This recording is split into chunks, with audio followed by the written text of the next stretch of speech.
Ba kowa zai gane ba yanda ke jin zoge dai har sau ya ɗarsu ko kuma ya yi maka barna. Ni kam so ya yi mini barna, ya canja min sufana, ya mai zanta makarbare a cikin dangina, ya sauya lissafina, ya tauye mini haƙƙina, ya sa na baje sirrina.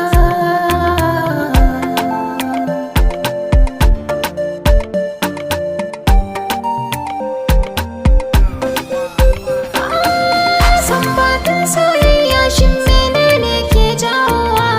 Yaudara ce ko kuma kula ku ban amsa ta? Amma wani sa'in zuciyata ce ke harbawa. Ina tuna cewa a soyayya na yau bauta, wasu har sun canja mini kallona, sun kasa su gano me ke damuna.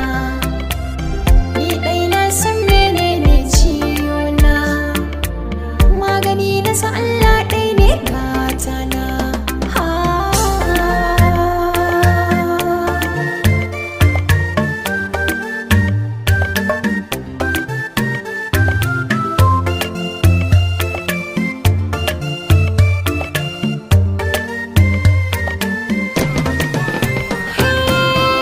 Ina mace kai ne sanadi, sannan kuma baka da madadi. Samun mace mai ƙaunar ka kamar ni ba lallai ba. Hanyar da ka nuna zanabi, asalar so na yi maka ladabi, amma haka bai sanya ka tunanin fasa butulci ba. Menene soyayya in ba ƙarya ce ba? Menene soyayya in ba cuta ce ba? Menene soyayya in ba haɗari ce ba? Na daina na huta har ƙarshen rayuwa.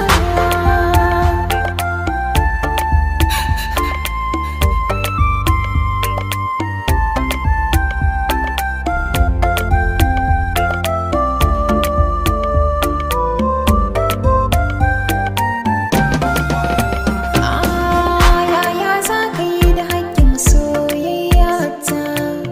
Ka saba min da so kuma ka yi min keta, ka bar na alaƙa ta mu ka yanke ta, ka mamaye sashen zuciya ka canza ta.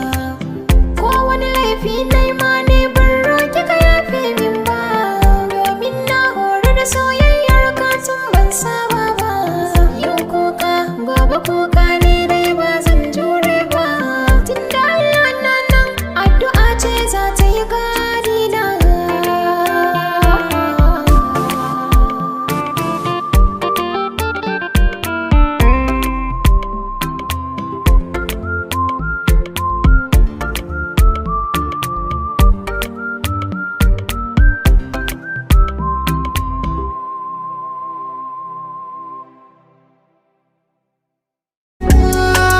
Nidin fil azal da sanki ne hankali, da shi na girma a zuciya yayi tsaye. Ba wata ya mace da na taɓa so ki ji hasali, matakan tsaron ƙaunar ki su